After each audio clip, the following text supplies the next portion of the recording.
do we got? Let's see here. Check 1 2. Check 1 2. All right. Let's see what we got here. Make sure the audio is all good. What do we got? Let's see here. 1 2. I think it sounds good. Does it sound good? Sounds good, man. Sounds good. All right, everybody, welcome back. 100 Proof Whitetails. We're in Pierce Metalworks. PMW. Yep. So got a little improv show tonight, Wednesday, and Nate said he'd been a couple weeks since he'd been on, and I was like, yeah, dude, probably almost been a month. So, no, it's been like, what, 2 weeks? Well, 2 weeks ago was Keith. From today. Yeah. So at least 3. 3 weeks ago. Yeah. So. Almost a month. Yeah. But anyway, so we'll roll the sponsors and get this show on the road. So, Busy Bee Chiropractic and Wellness. I had my appointment with Dr. Britt on Monday. Feeling good. Got all snap, crackle popped up. Nora was there with me, running around playing with all the toys. So, if you got your kids with you, Britt's got toys and stuff. Keep kids occupied and having a good time while you're getting adjusted. And, yeah, go see Dr. Britt. We're talking about having her on an episode, talk a little hunting, and talk about what you can do to, stay feeling good during deer season and during the off season too. So preventative maintenance is huge. It's just like equipment, dude. Your body's like a big machine. Take care of it. M&R Firewood and Phelps. Rick does a great job with campfire bundles, face cord loads, smoking wood, and specialty wood orders as well. Check them out on Main Street in Phelps or down south of Smoking Pete's down Seneca Lake for all of your firewood and wood needs. Heating season is slowly, we're getting there to the end, but they will sell campfire wood all summer long at all their locations. Absolutely. Pierce Metalworks. This is live in the place. Live in Pierce Metalworks. Yep. Yeah. Give us a call. Shoot me a message for any of your fabricating or machining needs. Yep. Metalworking needs. We'll figure it out. Got a new CNC coming. Got a CNC getting dropped off tomorrow morning. That's the first CNC. Yeah. Work's been steadily coming in. And just learning as I go. Got the taxes done for it for the first time. That was a bit of a learning curve, learning about write-offs and how to break up everything, what you can and you can't do, and blah, blah, blah. And so, yeah, it's been a learning curve. It's been fun. So, but you're in good shape, you said, after your first year. So yeah, things are going well. And, I'll just keep on grinding. Yeah, repairs, fabricating, you name it. Assembly. You name it. Pierce Metalworks can take care of you. Whitetail Properties, Finger Lakes team, Tim Kent, Heather Kent, and myself for all of your buying and selling needs. I've been on a couple pieces of ground, did a pre-closing inspection today, potential listing appointment tomorrow, booking up stuff to try to get a couple pieces listed here this spring. And plugging right along with buyers. So don't let the cold weather keep us down. Talk a little bit about that piece you showed me a couple minutes ago. Yeah, I got a new one coming Yates County, a little active vineyard, so stay tuned for that. Sounds like a lot of possibilities, a lot of potential for what can happen at this piece. Yep, so they got about 8-ish acres of active vines, Concord Niagara grape mix. They had a contract with Welch's previously, so whether you're growing them for a contract or growing them to sell for produce, both are nice. You got red and white varieties there for different uses. So a little bit of woodlot on there too. Some decent deer sign. Could use a little bit of food and a little bit of cover put into it, but that kind of all goes with it if you're trying to blend the... It all depends on the buyer and the agricultural use. Yep, and there's plenty of area there to if they're looking to build a shop facility or a home on that property as well. It lays out really nice for that as well. So good quiet area. And you said that was in Yates? In Yates. Yeah. Yep, Yates County. So excited about that one, and we'll we'll see if we can lock up the listing and get her live. But stay tuned for more on that. And then Looked like a pretty piece. Yep. I got 2 others coming in Cayuga County here once the weather breaks. We're gonna wait for the snow to break out, get some better photos taken of them and stuff like that. And I think they're just gonna showcase better, shaking off that spring fever, winter blues kind of stuff. Get them out there in the spring and get our photos done and get everything ready for the listings for those. So a couple in Cayuga, one potentially in Wayne. They're looking at like May for that one. To list that one if they decide to list it. So we got some stuff coming, and then Tim and Heather are always putting inventory up too. So staying busy, man. People say it slows down. It just not really slowing down. Doesn't stop. So Phelps Fire Department is where we're going to have Nora's party here in about 2 weeks. So for any of your family get-togethers, reunions, birthday parties, they got a little clubhouse area there. Tables, chairs, full kitchen if you need that for your event.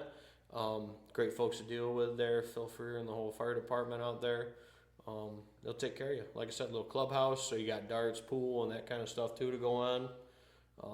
And then a very large banquet hall, whatever you want to call it. So they can help you for any of your needs. Reach out to Phelps Fire Department to book your event today. Heritage Outdoor Sports in Phelps, New York for all of your archery needs. Winter leagues are plugging right along over there. Me and Nate aren't doing them this year. We're just got a lot of stuff going on, and I thought you were doing them. No, you decided not to. Also, nope, got too much stuff going, man. It's tough when you got that much, business going, and you know how it is with a little bit of, extra work right now. So there's a lot of extra work around. Yep, but they got 2 courses now coming in for the summer league season. They'll have one course going to would that be the west, and then one course to the east. Like directions are right, one way or the other, whatever way I'm pointing. So there'll be 2 different courses. So I think they're going to kind of alternate weeks. Sounds like the tower's finally rebuilt and good to go. So I'm hoping the pop-ups come back. Yeah, I'll go shoot that. Yeah, absolutely. So summer league's a little bit more flexible. You can go pick a night with a couple buddies and go shoot. It's not just a Tuesday, or it's not, whatever day you're shooting the winter leagues on. Rigid. Yep. So, which is nice. And you can bring the kids along, douse them down with bug spray, and hang out and shoot some archery and have a good time. So, for any of your archery vertical or horizontal bow, whatever you're shooting, Heritage can help you out with it. And that's the sponsors. Comments coming in. Steve Lush, hey Ben, what's your thoughts on this oak wilt disease? Yep, I've been hearing about that. They just put a big quarantine in for southern Ontario County, Potter, all that area kind of south of Canandaigua. It's been here the past few years off and on, but they're starting to see a big uptick in it. I really hope it's not going to be another ash borer, Dutch elm disease. This is going to ruin all of our oaks. Biggest thing with that is what I call preventative maintenance. Cutting those trees or pruning those trees during the right times of the year, being the dormant seasons, when it's less likely to contract the disease. You can help out by doing that and not cutting in like the summertime or fall, any of those stress periods or active growing seasons. Definitely helps with the prevalence of the disease, basically, with oak wilt. So we could probably put a little video out about it. We had some of it at the college where I work show up, so it's around. Canandaigua's had it last few years, so I'm just hoping it's not going to be the death of the oak tree, man, because that would be huge for our woodlots in a negative way. I don't think it's gonna be like ash borer. Hopefully not. At least it doesn't fly, so that helps slow the spread and make it, hopefully maybe a little bit more manageable. What else we got coming in on the comments? So Chris Amos, he says, I want to shoot, he says, good evening, fellas, but we're going to show, he says, I want to shoot a league, but outdoors. Well, Chris, me and Ben have shot at Heritage for, I don't know, 5-6 years together. I think you were doing it before I even got involved with you. Yep. But they got a great outdoor course. It's very easy to get to. It's easy walking. Yep.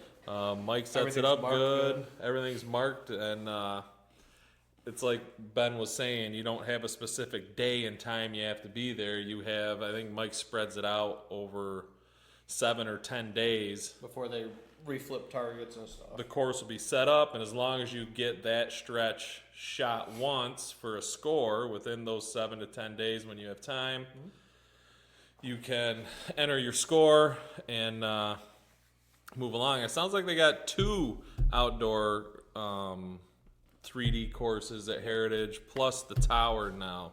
So, Chris, if you find time, swing on down to Heritage and talk to Mike or Lou. Yep. And they'll set you right up with times. I think for the whole league, it's 10 or 12 weeks for around $150. Mm-hmm. Yep. I think Sounds it's for right. the outdoor Yep. league. That's kind of what it's been. So, no, it's a good time. And I like working with Mike and Lou. Those guys, they're the best around when it comes to working on your archery equipment. That's the only place I'm taking my bow. I'm not taking my bow anywhere else to get work done to it. Yeah, we were talking a little bit of horror stories. We won't name names, but we'll tell you that Heritage is the place to take it. You know? Yeah. And just because You're gonna get it back, it's gonna be right. Yeah, and just because they don't carry your bow, like let's just say you shoot like a Darton or an Exposition or something like that. They do carry Bear and some of the other brands too, but just because it's not one that they carry as a dealer for that doesn't mean they can't work on your bow or get parts for that bow. Yeah. So, but yeah, and then they got all their main stuff is Hoyt, Matthews, Bear. I think they're still Bowtech. Not sure. Don't quote me on that. So whatever camp you kind of fall in, but if you got a bow that's not one of those brands, they'd be happy to work on it, set it up for you too, just as easily. So. Yep. Easy guys to work with. Yep. They try to do their best to set up a family atmosphere. Try to make everybody comfortable. Yep. So yeah, Chris. And they're Go hit up Mike and Lou at Heritage. And they're a certified Tacticam dealer now. Yeah. So whether Chris might run Tacticams. I think he does run cell cams. Yeah. So whether you're looking at it for the trail cam application, they also have some of the security camera models. Call him Chris. I think everyone calls him Amos. Yeah. So they got the security cameras, like the home base style ones that you can put like out front of your shop or your house. Tacticam makes a version of that. They also have some of the like bow mount cameras and stuff like that too. So they're carrying pretty much the whole Tacticam lineup. So Chris says I sure do. I'm assuming that's in response to that. He does run Tacticam. Yep. So Chris, Heritage Outdoor need some Sports, more. right there on Melvin Hill Road, is a Tacticam dealer now. Yep. So anything you need is right there. Yep. You don't have to run to runnings and hope that they have it. Oh no, they got a whole big Heritage display should there. have it. Yep. Absolutely. A couple comments came in on the other Facebook page that for whatever reason they don't come in. So, but yeah. What do you want me to do? How do Very I good. get over to the other page? I got it right here. Oh, it's on here. Oh, that's Well, what you're huh? pointing. I thought you were pointing at. No, sorry. Nate's thinking I'm pointing at the screen. We're a little out of. We don't have sync two here. monitors. I haven't been involved in over a month. Ben's been hounding me. But anyways, so what do we got? Yeah, Bo Hunt says, Ben, how was the PA show? It was good.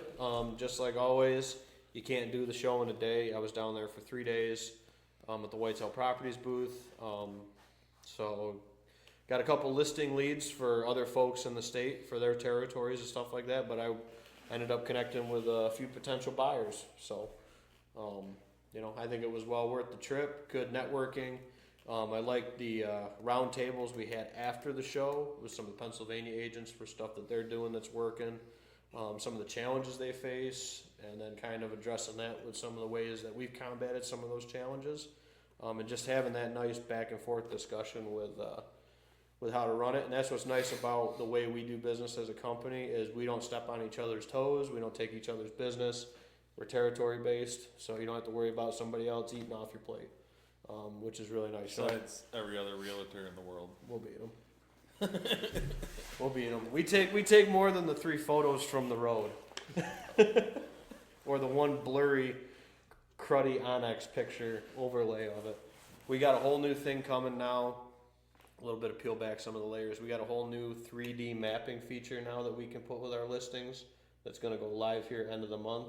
So we'll be able to do 3D aerial tours of the property with the software integrated right onto our website.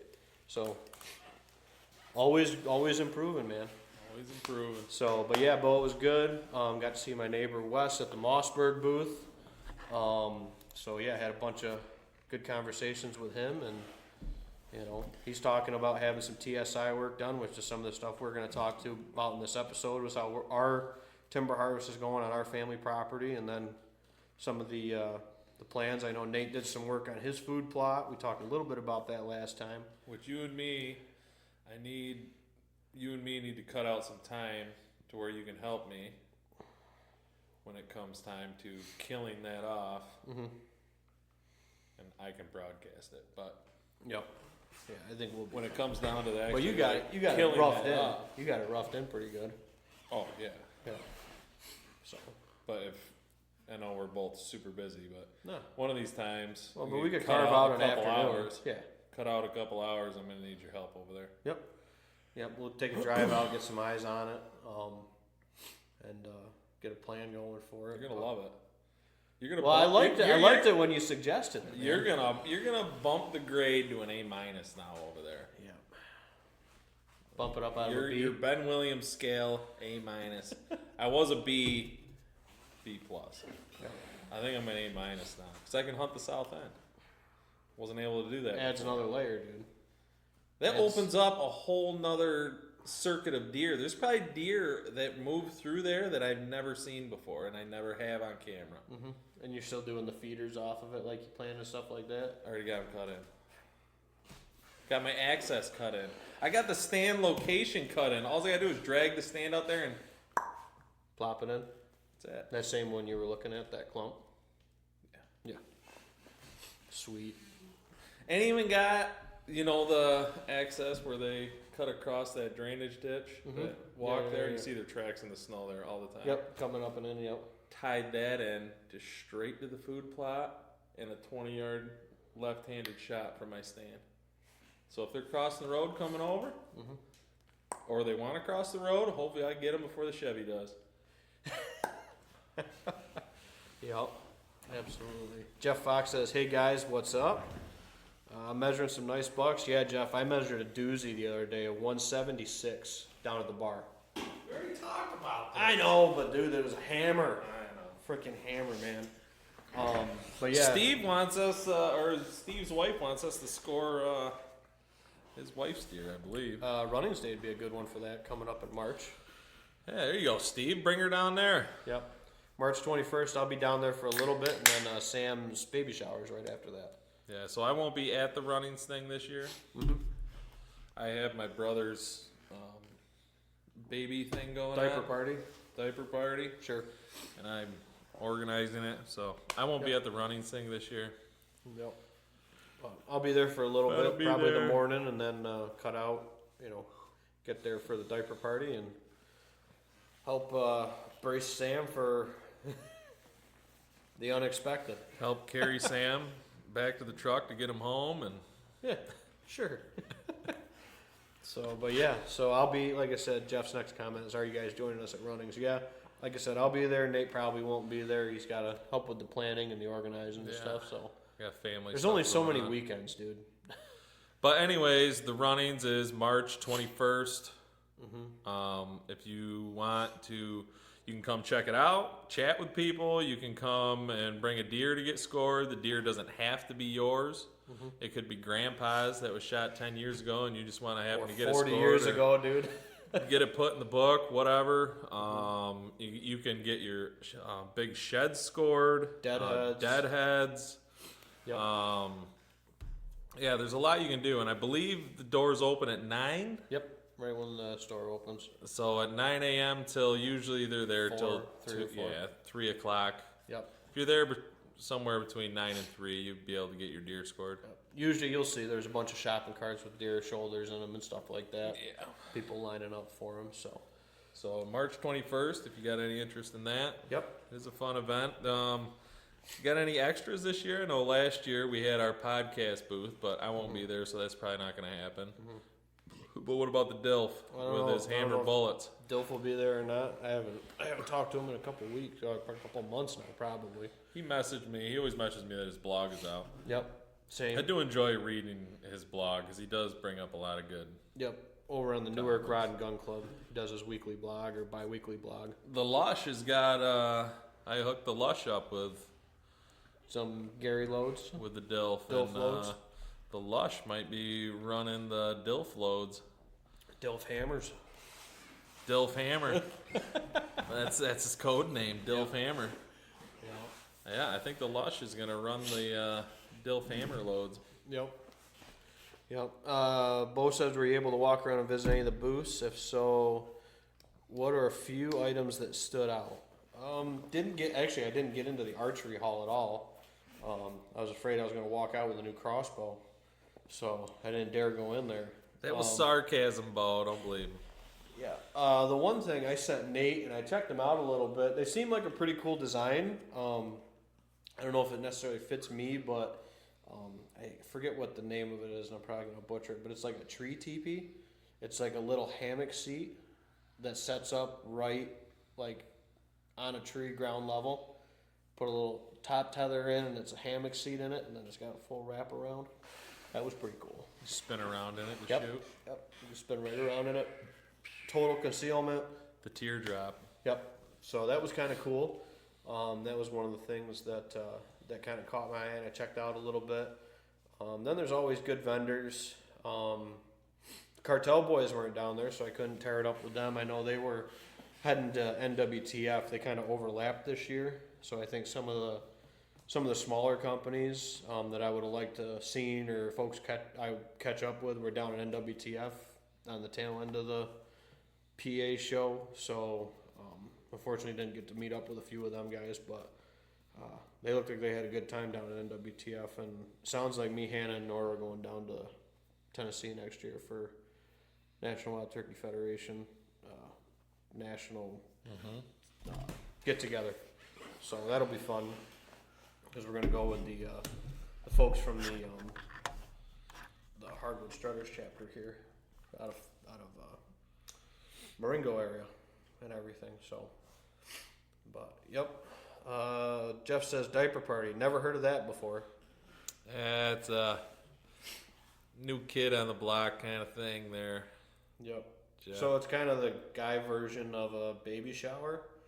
But We you just bring a get pack of diapers and you bring some beer or some booze and you hang out and play some cards, play whatever you're going to do. Want to play beer pong, play cornhole. Yep. It's just a guys' party, but it's just a reason for guys to get together and party, but you have Bring to some diapers. You have to bring a pack of diapers for That's your entry. the guy. That's your entry. Yeah. And sometimes I know at mine, my friends bought a couple kegs. Yeah. And then sometimes they do raffles and stuff like that too, or whatever. I'm but not doing any of that. no. We're just drinking beer, playing games, hanging out. Bring your pack of diapers and get you. Throw in the the door. pack of diapers in the back of Sam's truck as you walk in, and Yeah. we'll have some fun. Jeff put a correction on it: 8 to 4 for the runnings event. Oh, okay. So doors open at 8, and Jeff's going to be there till 4. I probably will not be. But yeah.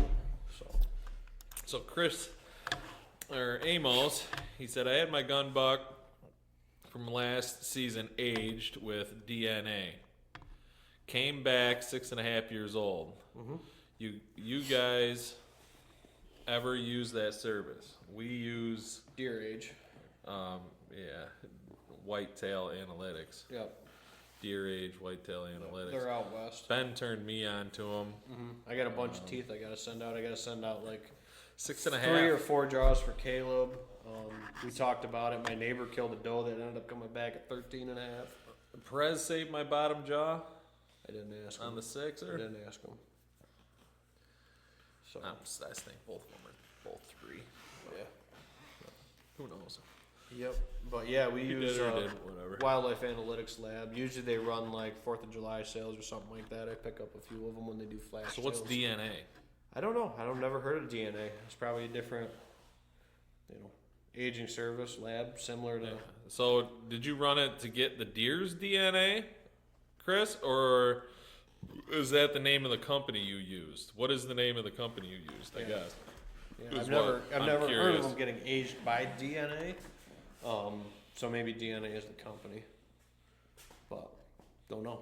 We'll see what he says. Yeah, but yeah, so that's something we do every year. Because the way the wildlife analytics, I always call them whitetail analytics. Yeah, because they do all different game animals. Yeah, wildlife analytics does is they do the tooth, cementum ambuli. Nailed it. Laser cut the teeth and they count the rings like a tree, pretty much. Easiest way to describe it. Yep. So, and if you don't agree with what they do, you can request a second look at no additional cost. We requested a second look for Rocky. Yep. They Ever still come came back? back 3.5. Still came back 3.5. 210-inch dressed buck with that much mass. 3.5. He's a linebacker. Built. Boy he came from a rhinoceros. He's got that prehistoric DNA in him. But yeah, no, No canines. What's that? Yeah, no canines. No, he's not that prehistoric. But Jesse had another one this year, he said. Yeah. So that's cool. One was definitely K9. Yeah. You know what I mean? I told you the story. Yeah. The one was definitely K9. Yeah. So, and that's always cool, dude. I'm glad that when you wrote up Dono, when we were caping them out, I'm glad that we saw that, yep. Yeah, so he did the cementum ambuli deer jaw. Yeah, taxidermist sent out the jaw, I assume, to deer age. Yeah, could be. Yeah, it's the front incisors that they do that with. They cross-section them and count the rings like a tree. Deerage.com. Yeah, I think that's Whitetail Analytics. I think that's their webpage. So, yep. Way cool, man. 6.5, so. 6.5. Is that your oldest recorded? Mm-hmm. That was Dono? Dono was 6, and then St. Patrick was also 6. Both my pistol bucks. Both the pistol bucks were 6.5. But yeah, that's a good service. Like I said, I got to send my buck out this year. We got a couple others buddies want to send out. You already sent mine out? Nope, I got it down at the bar. We got to figure out what we're gonna do because he's got the busted 2 fronts. Remember? The mandible, the lower mandible. Yeah. So you can send out the lower mandible. You can pull the teeth out. But usually we do that with all of our bucks. Once in a while when we get older does, we'll do that too. Yeah, Ben got me hooked on that. It's just another cool thing. It's just another way to extend deer season. Okay, you shot your trophy, right? Now you gotta wait. You brought them off taxidermist, you do the process, you get them scored, blah blah, bring them back. Now you gotta wait for your mount. Well, you can extend deer season by sending his teeth in. And now you got something else to look forward to. How old was he? Another conversation piece with it. It all costs money, but it all ties into. If you're 365 deer guys like me and Ben, then it's something you might want to look into if you're not already doing it. Yeah. Chris said that's my second 6.5 as well. Awesome, dude. Love it. Love it, love it. So, anyway, we got your project we talked about. Weather's breaking. Mud season's kind of starting. Yeah, I got the 4-wheeler stuck on Sunday, and I got my tractor stuck on Sunday. Here? Over there. What are you doing? Just taking Owen out for a ride. And then I was going to drive the tractor down there to pull the 4-wheeler out. And I got to the point where it started getting sketchy with the tractor. I'm like, nah. And the tractor wasn't able to get close enough. Mm-hmm. So I had to manually flip the 4-wheeler a whole 360 degrees. Get onto something solid. To get out of the rut. So I couldn't dig it out. Got it a little ways further. I drove, and I got stuck again, so I had to roll it again. Yeah, buried down in that, like, Sugar snow? Yeah. Yeah. And I got it. And then I finally got it out. Got the four-wheeler home. Go and get the tractor. While the tractor was idling on the hill, it ran out of gas. So, Liza comes home. We go to the gas station. We get the gas. I walk back out there. Put gas in it. Fires right up. Great. Headed down the trail. Hits the edge of the field. Sucks me right in. Tractor's stuck. So I walked my ass home. 2 days later, after all the rain and the melt we got, Crawled her up out of there? Crawled her up out of there, and I brought her home this morning. Perfect. What a process. Yeah, sometimes, dude. It was, same thing. So they were pulling out from the east side of the road to go cut on the west side of the road now, and they started bringing stuff up before that big melt. They wanted to get the processor, the barcode, and all that stuff pulled up to the top of the hill so they don't have to worry about the laneway, getting kind of a little crummy. Because it's a lot of weight, dude, and it's kind of weird centered with the trailer it's on. So they brought the barcode up the hill, and of course I had to go out there to check on something, so I fired up Dad's tractor and went to try to go around it and dig down, and because it wasn't plowed out, I couldn't get around them because the laneway is so tight there. Well, I almost flipped the tractor and freaking trying to plow it out and get the tractor kind of stuck. My dad's just over there throwing his hands up, shaking his head. I was like, I'll get it out, and I got it crawled around and crawled back out of there. But I was like, his tractor or yours? His. Even worse. That Kubota sucks. Even worse. His sucks in the snow, dude. It's got no weight in the ass end. You get that bucket with snow any higher than the hood, you feel them back wheels. It's got no back weight. The tires aren't loaded. It doesn't have a counter weight on it. Add some weight, Brian. Yep, I know. That's what I told him. And he's like, So he's gonna load the tires. He said this spring. So, but then he'll probably bury it in a field, or I'll bury it in a field. Probably more Well, likely. he's got the money to load tires now. Yep, a little bit of money there. He might get his new coat, his new boots, and load his tires on his tractor. Well, there goes. He's gonna be living. There goes the whole logging payment. Yeah, there goes the whole kitty gone. Well, at least Brian will be comfortable. He deserves it. Yeah. So that's all good, dude. We got the new access roads that went in. I'm showing Nate some of the videos and stuff from it. Kind of the whole project and stuff. Some of the videos I took during the thing, and it's I'm looking forward to getting out there and kind of blending in some more of the stuff I wanted to do. And man, with that feller buncher, dude, and that dozer, they can make some trails and some openings real quick for you. I was like, can you grab a couple here, take that trail down through there? Yeah. Yeah, okay. And then I get back there and I go, whoa. Holy. That's nice. Holy moly. Yep, so now they're moving over to the west side of the road. Not going to be as big a harvest over there. We don't have as much wood lot.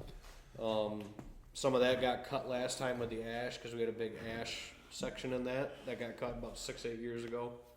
So a little bit of hickory coming out, some more maple. We had a pretty good stack of veneer sticks that went out to veneer quality maple, so that was cool. Actually had one that Veneer ironwood. Armuga sumialis is what Ben was calling it earlier. Amugi Sumialis. Whatever you called it. The hell was the name you said earlier? It was not ironwood. Oh, hop hornbeam. Hop horn me. Something like that. So yeah, I got over there and marked out that last little bit today. They got a good chunk of the one road that's going to be the main road over there knocked in, which is nice. The gravity cavity trail now, dude. And widen that right out so you could get the skidders up through there better. So I'm looking forward to that. Didn't hit any of my trail cameras, so they didn't know where any of them were, but I went over there today to mark that, and I go, whoa. And in my video that should be up on YouTube later, you'll see in the video, that dozer track got real close to that one tree that the camera was on, and I go, that's a little close there, Trevor. Didn't hit it, though. You're switching to cellular here soon. Yeah. So, but well, maybe if there was a little bit, Get a half. a little bit more walnut came out of there, maybe I'd have been able to buy some cell cameras. Start with a half dozen of them. Just put them in the main locations. Yep. Then just run the other ones here and there. Yeah, in the middle of the bedding areas and stuff like that. Yeah. No, I don't know. I still like my. I know. I like my process, dude. I'm like. I really wanted to do the cutty back thing. Maybe you should go with that. Do a cutty link and then that way you don't have to walk so much. You just pull 1, 2. You have like 3 home cameras. Probably 2. You could do one on each side of the road. Probably could launch the home base right from the house. Probably could launch them because where it all pins up by mom and dad, you could probably almost. What, are you cramping? Yeah, I got a little cramp there in my leg. Drink Walking too much today. There's a lot of potassium in Miller Lite. Yeah, good. You gotta chug that one in the next one, and then you'll be okay. You'll be doing a little talked better. Me into it. But yeah, so Johnson Forest Management is who we had cut the woods. Trevor and all those guys, top notch. Can't say enough good things about them. And that's the other thing that we gotta look at the calendar. I gotta make sure that you don't have anything. We got a fishing trip coming up. I wonder if we could do a show from the boat. We'll try up there at the lake. Jesse's in. Is he? So we got the Pearl. All right, cool.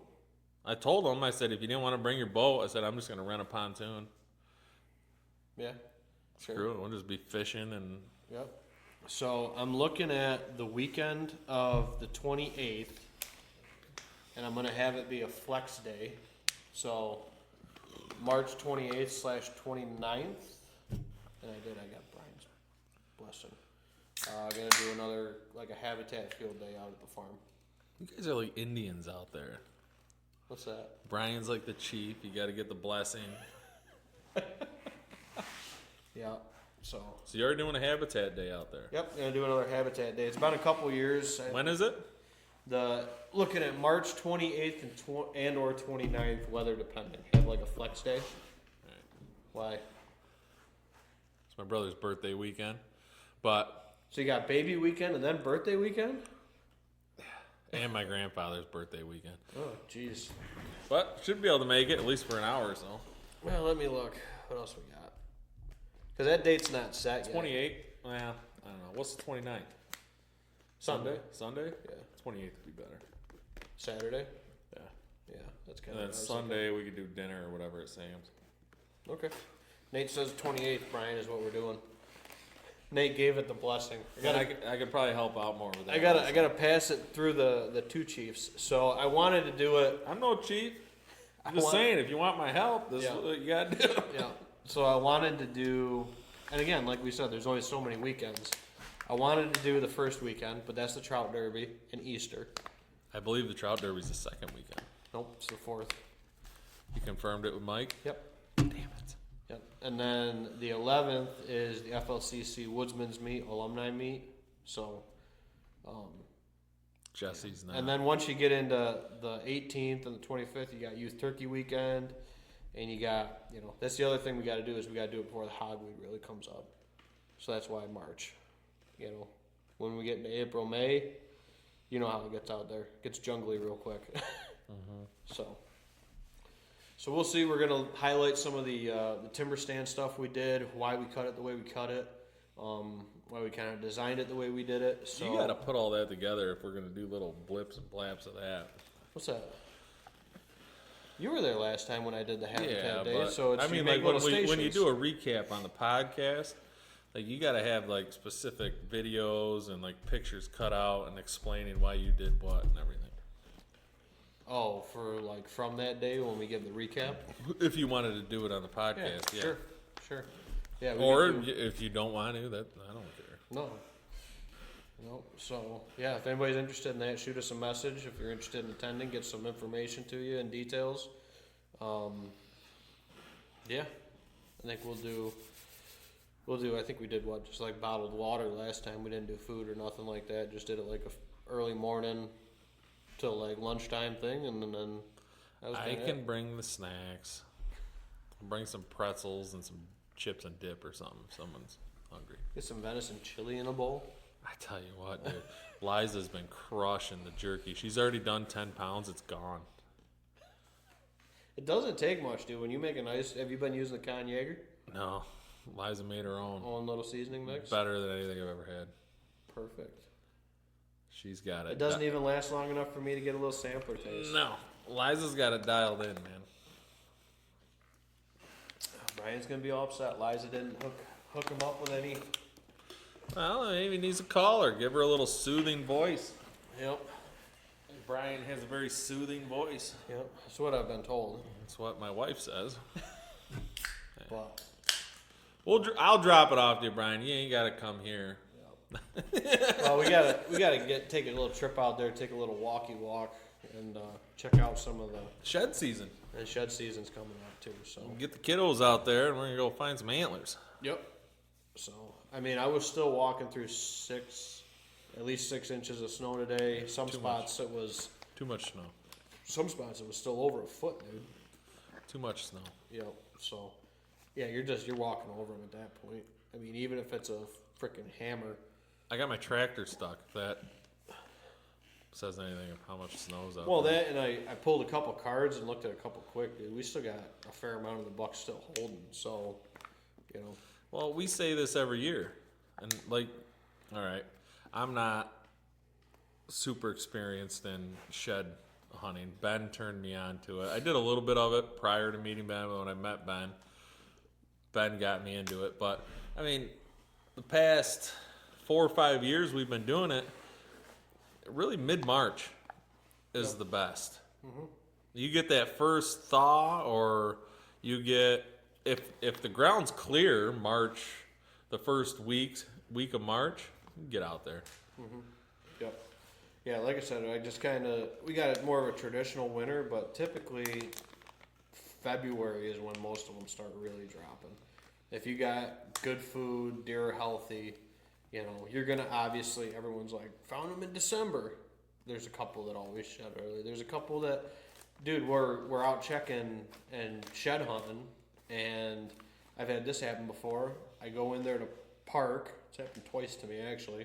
I go in there to park, come back 2 days later, park in the same spot, 40, 50 yards from the truck there at turnaround, there's a freaking shed. And it's like, I was just here 2 days ago. So has the logger found a shed yet? Nope. Well, we also got 2 foot of snow. So. Of course he hasn't. He's going to give them all to you at the end of the thing. Yeah, with the check. Just here. He's going to have like a basket. That would actually be pretty funny. Yeah. So, no, they're all riding around in his truck. He's been yanking them out of his tires. Gonna give them for dog chews. All them bucks you got over there.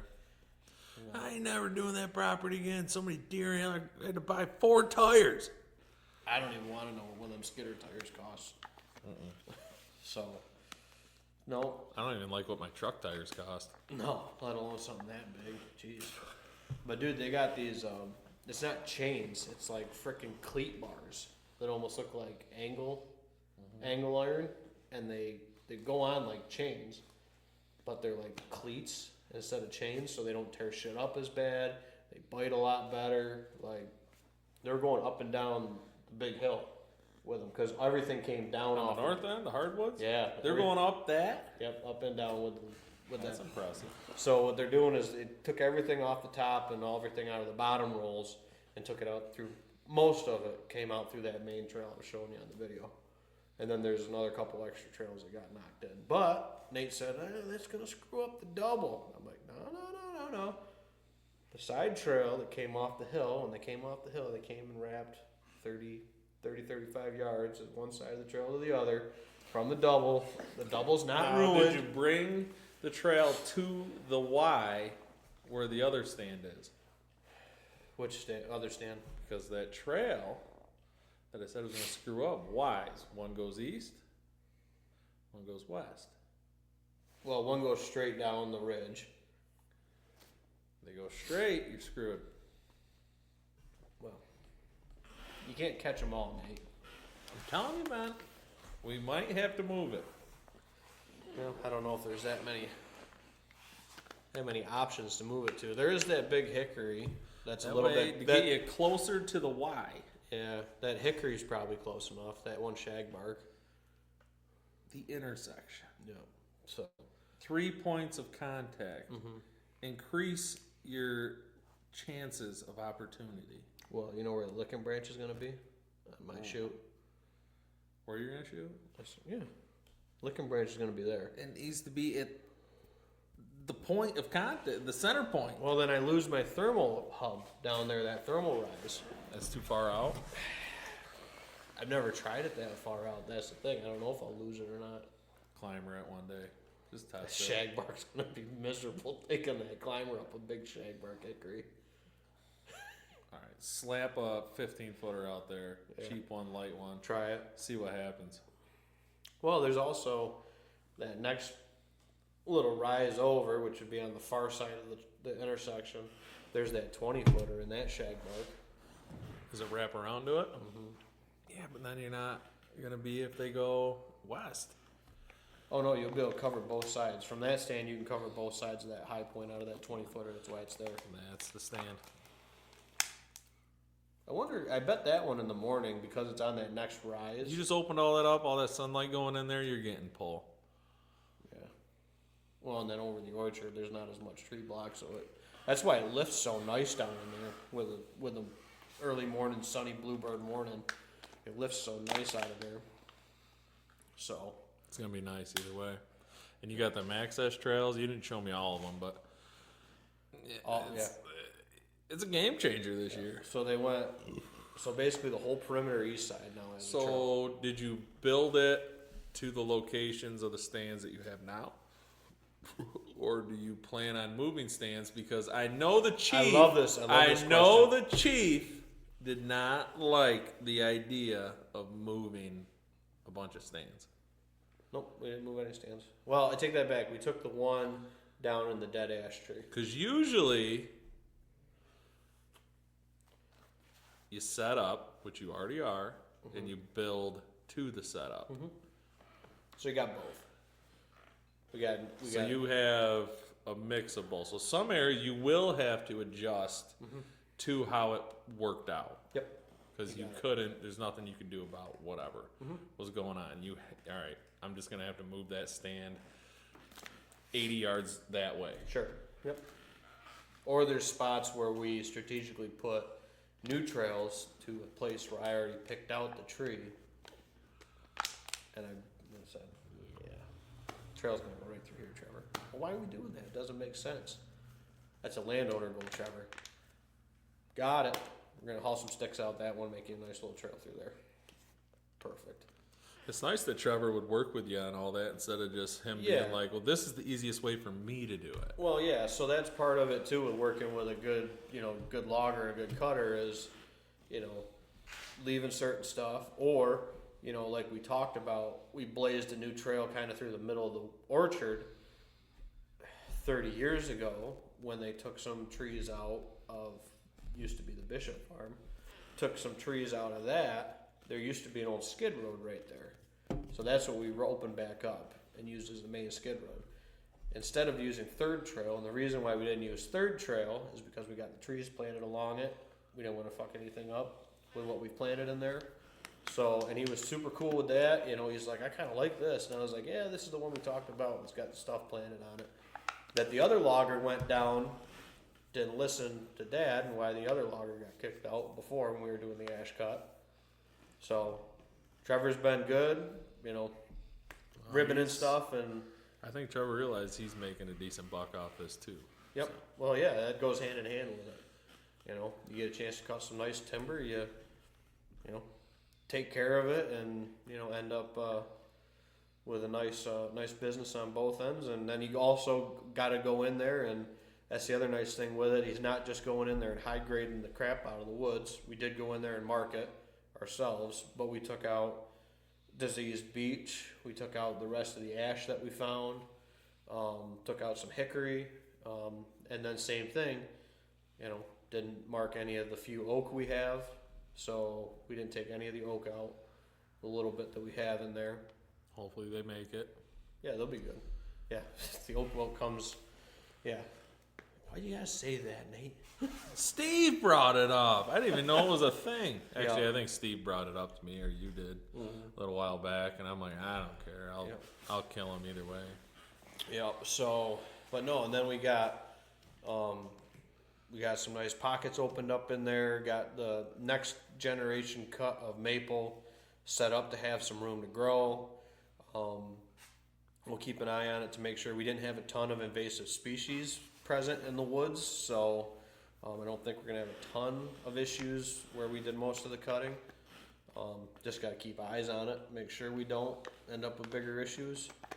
But yeah, no, it should be good. And like I said, I showed Nate the flyover video, and it looked A little bit of it. it looks like it got, Once you tie it together, it's gonna be a pretty sweet video. yeah, looks like it got cut. And you can get it to run smooth. It was pretty glitchy. Well, we just opened it up and tried to put it up, but I gotta get too many layers, like I showed you. It's too many layers like a cake, because I gotta get them moved up and in line so it flows better. But yeah, so that's been good. Like I said, we got a few more things to do to finish out that other side. Probably another week, maybe 2 weeks, as long as the weather holds good, and we should be in good shape to get that finished out and get them over to their next cut before the weather breaks and the maple wood starts going down in quality, which I didn't know. Well, I knew it with maple, but I guess hickory is the same way. Once it starts getting sap flow and stuff in the spring, wood quality goes way down. So another benefit to working with a logger, and this has been several years in the making. I think the first time Trevor came out and walked the woods was 7 years ago. Part of that's been trying to get Dad on board and get it to go, and then maple's up so good, hickory's up good, basswood's actually up. There's a buyer for like even the poplar and stuff like that. So Trevor's working with a bunch of different markets and a bunch of different buyers at mills. So he's got the ability to send it where it needs to go to make the most money for everybody. Instead of just hauling it down to the Amish guy in the next town over. This load's going to that mill, or this load's going to that mill, or whatever. Firewood load's going to a different buyer, or whatever. So and then there's a couple things that we didn't cut. We talked about cutting some locusts for some posts. Didn't end up doing that because we were going to have to smack out an area pretty good to get a full load of locusts. But even locusts they were paying really good for per load. So, but the way we got looking at it and everything else was coming out. Oh yeah, that's the other thing. I haven't even talked to you about it. Like the whole be south of Mom and Dad's down through there were like the steep pitches down where you found Stretch's shed down in that swale. We cut some of that and then put a big trail down in through that bottom. It's a hell of a bottom. Yep. So I think in the past years it's been. I thought this when I was shed hunting it. It's been severely underused. Yep. So that we didn't obviously take out my big clump maple stand. That's just down below the gate. And with that new nice logging road that got put in, plus the road crossing that's through there too, where they come across, we strategically ribboned and marked where the cut across is for the ditch down in there. So now there's only one crossing, and it's 22 yards from the clump maple. It's all part of it. It's all part of the design, and that's Take your time. Don't jump into anything. Plan it out. walk it out. Yep. Same thing. And then, find a guy like Trevor. Mhm. Sounds like who's willing to work with you and do things how you want them done. Yep. And maybe he's more willing to do that because you guys are having a pretty large cut. Mm-hmm. And maybe he wouldn't be willing to do that for somebody on a little smaller parcel. Yeah, so that's one thing that I'll touch on. That's a good point. What's nice with that type of operation is they're running a lot of it with a feller buncher. So whereas if it was just hand cutting, traditional just chainsaw cutting, which they did have to do some of that because of limitations of the feller buncher size and or hill and stuff like that. there was some stuff that was hand cut, but when he's in that feller buncher, dude, you can't get a guy to go in there and cut your beech while he's cutting the other stuff, because he's got to jump off the skidder, he's got to cut that tree, that's another 5 minutes, got to cut that tree, it's another 5 minutes. That feller buncher, it's zzz, zzz, zzz. So, you know, those 10 beech that would have took that guy a half hour to drop, and it would have been an all tangled mess. Trevor's got them clipped off in 5 minutes, and they're stacked in a nice little pile right there. So it's efficiency with the machinery, is why he can do some of that too, and the time savings. You know, otherwise he could have been in there for, you know, I marked a lot of beech. We cut a lot of beech, like cruddy, you know, beech bark and stuff like that. Also trees that goes for what? Firewood? Firewood. What's a firewood log go for? What do you get out of that? That's per load. The firewood was, I can pull this up specifically. Firewood was going out at $100 a load to us. But that's all the tops and the, you know, the junk stuff that a lot of guys would leave in the woods or not even cut. And then you go back through the woods, and those are the crud trees that are dropping seed and, you know, taking up space from the nice new maple coming up and some of the other species. Yep. So I think it was, actually I think that jumped up to 150 after this. This is the original numbers. But yeah, and then did the splits on the veneer and stuff. Everything changed a little bit. Yeah, we didn't end up cutting any soft maple, but everything pretty much was 50 or 60% us. Veneer went a little bit higher to us, but even basswood stuff that would just typically have been like a 20-30% cut, we were getting a 40% cut on the basswood, you know, rate for log. So, and then the mat logs, which is like the lower grade logs, you know, hard logs, which is hardwoods, were 200 a load. Softwood stuff like poplar was 150 a load. And then pallet logs, which is like below saw ground, saw log grade was like 200 or so a load. So, and that was straight to us. That's not something that's split. That's just a flat rate, because it's usually a mixed load of species and stuff. So, but yeah. And that'll all change. I mean, we had some of it was a fairly long skid, you know, from the north end getting to 3/4 of the way down the property to be able to where we had to get it out. So if it was a short skid or something like that, maybe your splits would go up a little bit or down if it's a longer skid than that. So there's a lot of variables involved. Tons of variables. Tree quality is going to be another variable with it, but yeah. So, and like I said, cool. the logging roads and stuff like that, with the flexibility with that, just have the conversation with the logger, or, you know, the cutter, whoever you're working with. If you're working with a forester, having them lay those out too to specifically work with your goals, you're just going to get a better product at the end of the day from it. And all it takes is a little bit of planning or a conversation. It's like, I'd like the logging road to go here, and the logger goes, why? Well, I want it to do this. Most of them are going to be like, if it's not a pain in the ass, and they're not dragging it through a swamp, you know. We also tried to make it as, you know, easy going for them too, and had some flex with it. But then when we went back through, and yeah, like I said, there's so many layers to this, Nate. Like first trail up where Liza shot her deer. Yeah. There's a new corridor that came out of there when they took the poplar down.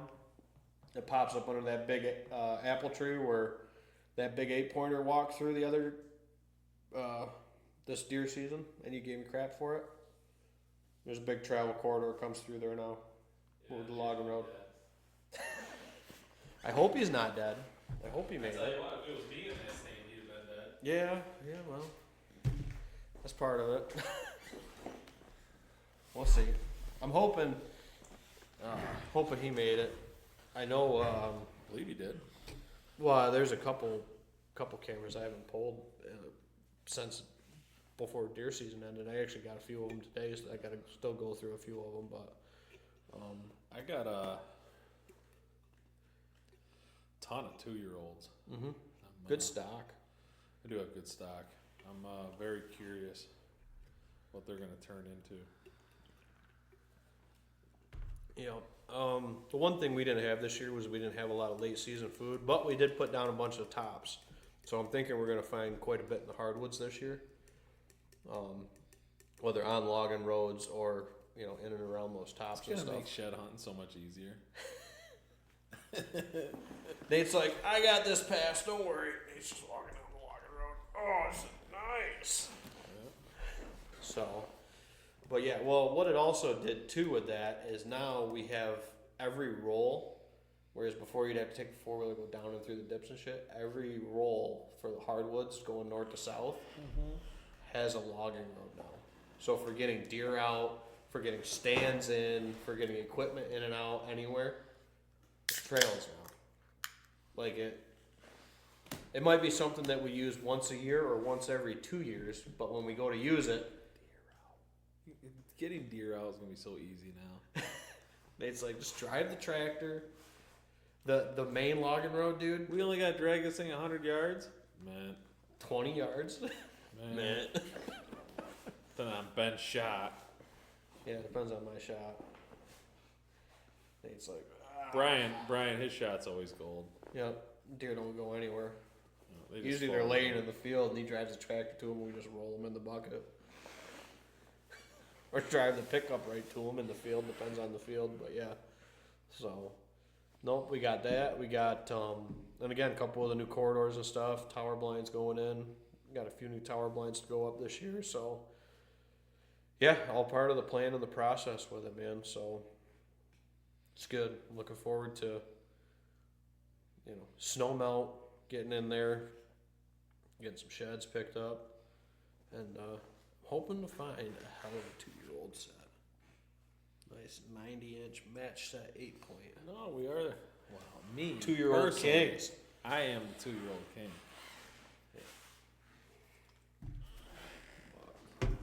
What else we got? I mean, we're at 1 hour and 4 minutes on this episode right now. I think we're good. That's a pretty solid episode right there. I think so. It was good. He had some good conversation and questions come in. Actually, I'm going to check Facebook, make sure I didn't have another one come in quick before we wrap it up and wind it down. But yeah. So, I don't know. Maybe I'll get Trevor to pop and put Johnson on here for cool. For a sponsor. Gotta get Johnson to be a sponsor and come on. Yep, that's a little caveat to end it with. So if anybody's interested in supporting the podcast, help us pay for the streaming service, our clip software, any of that stuff, podcast hosting. I mean, there's a lot of hands in the pie that this is a net loss, a net zero operation, -0. Yeah, I know you were talking about making it an actual business at one point. Yep. It might be worth doing. Well, I don't know. We got to make money to make it a business. Yeah, we don't make no money. No. Even with the generous support of the folks that are. We could do it like a non-for-profit, I guess. Well, that's basically what it is. We just cover it out of our own pockets, and a couple folks help out. On the sponsorship side of it, and basically, I would say our chicken barbecue dinner was super successful the past 2 years. Yep, gave $800 to the local outdoor kids, so 4-H and FFA. They both take it. Mm-hmm. Okay, cool. Yep. Because I know FFA, you were saying, was a little nervous. They had to approve it with the they school. approved it.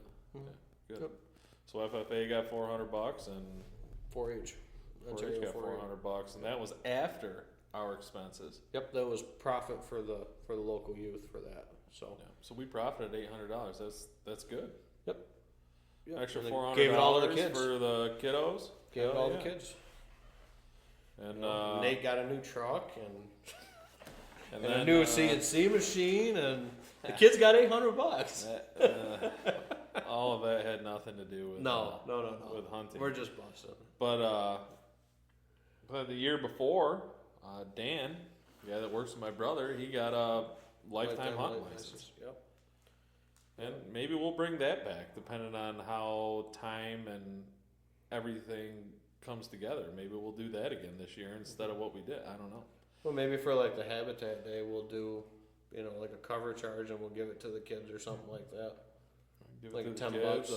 Liza, being an occupational therapist, works with a variety of different kids, and she actually brought up to me that a couple of the kids that she works with are very into the outdoors, and they're special needs kids. Sure. And she goes, maybe you guys could pick one of them and just do a fundraiser for one of them, and they can take that money to, better themselves. Yep.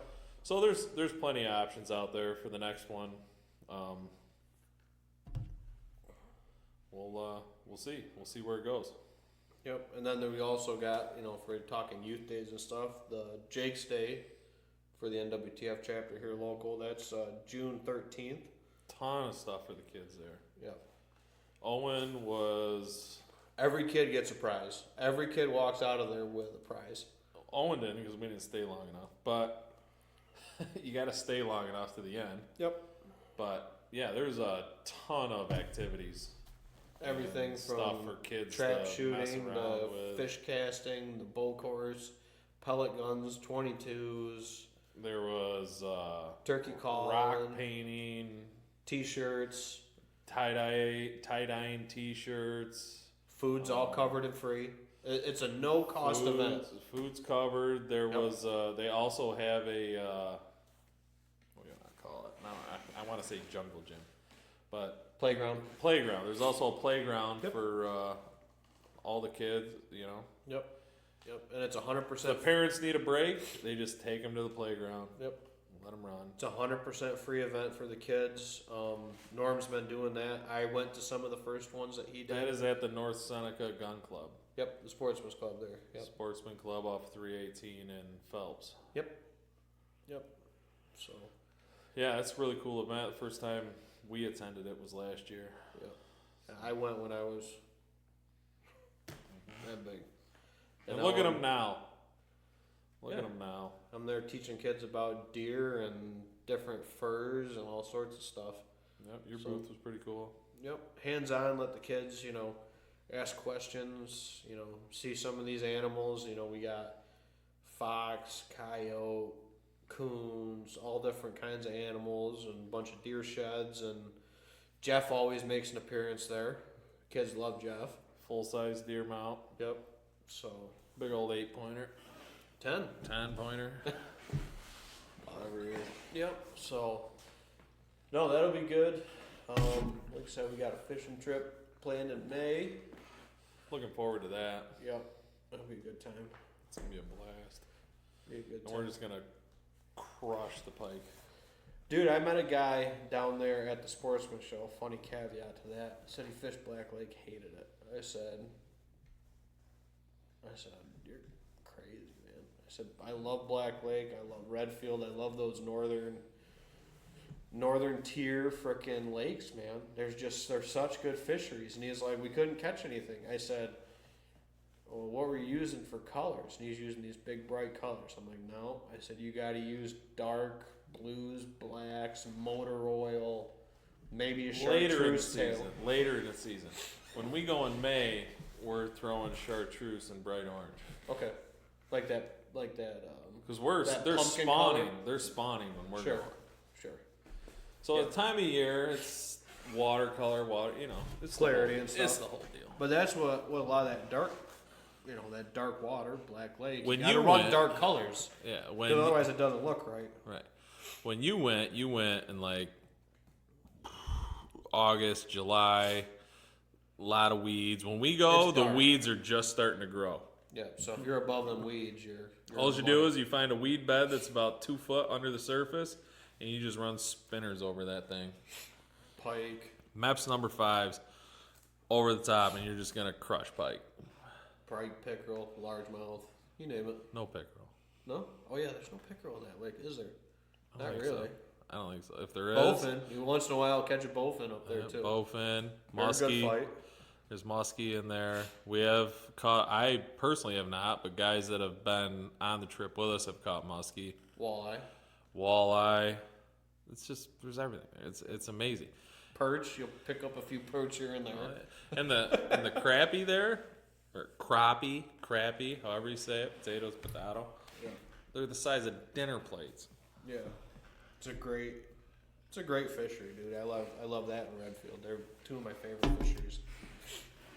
Hands down.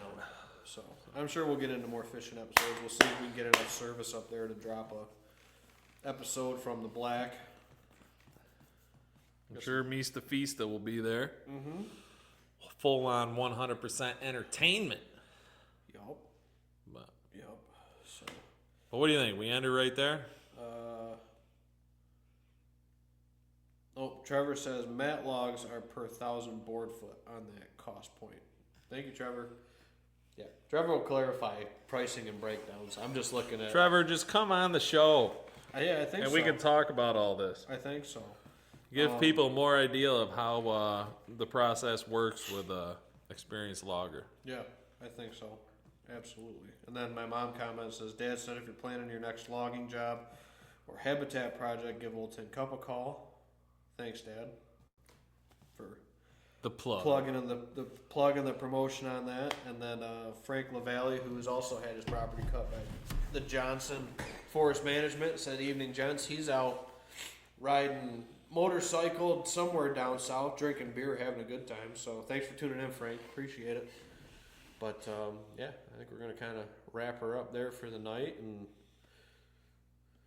it's a good show, dude. I miss these shows. Just the hangout, a lot of folks conversating. Well, I mean, good times. A little time went on. We had more to talk about. Every week it's tough off a season. And last thing, and then I'll literally shut it down. Shout out to Liza for watching Owen and Nora while we did the show. Thank you, Liza. Appreciate it. Pour one out for Liza. Oh. Her hair's probably on end right now with them two kids in there. Yeah. 2 under 3. 2 under 4. I say Owen's 3. Yep. Almost 3.5. Yep. So, yep. And he's had a lot of energy lately. Yeah. He's well and pretty tight when we get in there. Nora just kind of Nora comes in the living room and just goes. And comes back running over to me and like oh, when they say there's a difference between raising a boy and a girl, it's no joke. Yeah. So. Alrighty, guys. Well, thank you all for tuning in to 100 Proof Whitetails. We appreciate all the support. If you're interested in sponsoring the show, get a hold of us. And if you're interested in attending the Habitat Day or any of our other youth events, anything like that, fundraisers, shoot us a message and let us know what you think of the show. Till next time, guys.